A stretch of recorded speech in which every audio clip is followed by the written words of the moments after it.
ଚୁଇଁ ମୁଷି ଆଉ ଗାତରେ ବସିବାକୁ ମନ ବଳାଇଲା ନାହିଁ। ଭାବିଲା ମୁଁ ଏଡ଼ୁଟିଏ ହେଲିଣି, ମୋର କ'ଣ ହେତୁ ହୋଇନାହିଁ ଯେ ଏଠି ବସିବାକୁ ମା ବାରବାର କହିଯାଉଛି। ଗାତରୁ ବାହାରି ଏଣିକି ତେଣିକି ଅନେଇ ସେ ଗାତରୁ ବାହାରି ଆସିଲା। କିଛି ବାଟ ଯାଇଛି। ମୁଷି ଗୁରୁଜୀ ତାକୁ ଦେଖି କହିଲେ, ଆରେ ଚୁଇଁ, ଯାଉଛୁ କୁଆଡ଼େ? ମା'ଙ୍କୁ କହିକି ଆସିଛୁ ତ?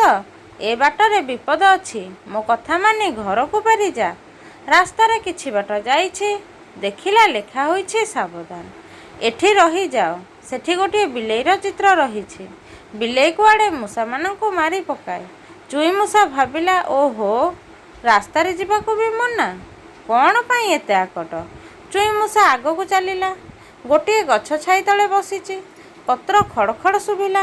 ଦେଖିଲା ଗଛ ଉପରୁ କଳା ଭୁଆଟି ତା ଆଡ଼କୁ ଅନେଇଛି। ସେ ବିଲେଇ ଦେଖି ନଥିଲା।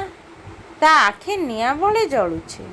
ଭାବିଲା, ମା ଠିକ୍ କହୁଥିଲା, ଗୁରୁଜୀ ବି ଠିକ୍ କହୁଥିଲେ, ରାସ୍ତା ଉପରେ ଥିବା ଲେଖାଟି ବି ଠିକ୍ ସୂଚନା ଦେଇଥିଲା। ସେ କିଛି ମାନିଲା ନାହିଁ। ଏବେ କରିବ କ'ଣ? ମନେ ପଡ଼ିଲା ଗୁରୁଜୀଙ୍କ କଥା। ସେ କହିଥିଲେ, ବିପଦରେ ସାହସ ହରାଇବ ନାହିଁ। ଚୁଇଁ ମୂଷା ସାହସ କରି ବସି ରହିଲା। କଳାଭୁଆ କହିଲା, ତୋର ତ ଭାରି ସାହସ, ତୋତେ ଏବେ ଖାଇବି। ଚୁଇଁ ମୂଷା ହସିଲା ଓ କହିଲା, ଖା, ଖାଇଲେ ତୁ ମରିବୁ। ମଣିଷ ମୋତେ ବିଷ ଇଞ୍ଜେକ୍ସନ ଦେଇ ପଠେଇଛି। କଳାଭୁଆ ମଣିଷ କଥା ଜାଣିଛି। ସେ ଡରି କହିଲା, ତୁ ଯା, ତୁ ଛୁଆଟା ବୋଲି ଛାଡ଼ିଦେଲି। ଏତକ କହି ସେ ଗଛ ଉପରେ ଲୁଚିଗଲା। ଚୁଇଁ ମୂଷି ଘରକୁ ଫେରିଲା।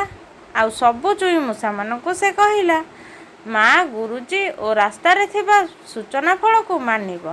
ସେମାନେ ଆମକୁ ବିପଦଠାରୁ ଦୂରେଇ ରଖିବାକୁ ଚାହାନ୍ତି। ଯଦି ବା କେବେ ବିପଦ ଆସେ, ଡରିବ ନାହିଁ, ସାହସ କରି ତାକୁ ସାମ୍ନା କରିବ। ବିପଦ ସାହସୀ ପାଖରେ ସବୁବେଳେ ହାରିଯାଏ।